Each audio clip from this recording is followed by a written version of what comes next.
केवळ मलाच नाही, केवळ एलियालाच नाही, केवळ योबालाच नाही, तर ज्यावेळेस पण तुम्ही संकटात असाल, अडचणीत असाल, त्यावेळेस हे लक्षात ठेवा, हे वचन की परमेश्वराने तुम्हाला फुकट कृपा देऊन गेली. तुम्ही संपणार नाही.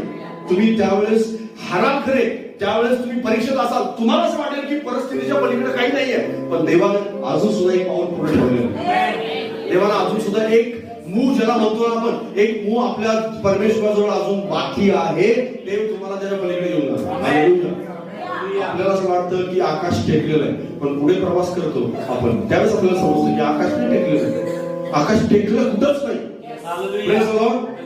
पण आपली नजर मात्र क्षितिजा पर्यंत जाते. आणि क्षितिजा पर्यंत जिथं नजर जाते ना, तिथं आपण असं म्हणतो, अरे आकाश तर टेकलेलं आहे, पण पुढे प्रवास करा, क्षितिजा पर्यंत जा, आकाश कधी टेकलेलं दिसणार नाही.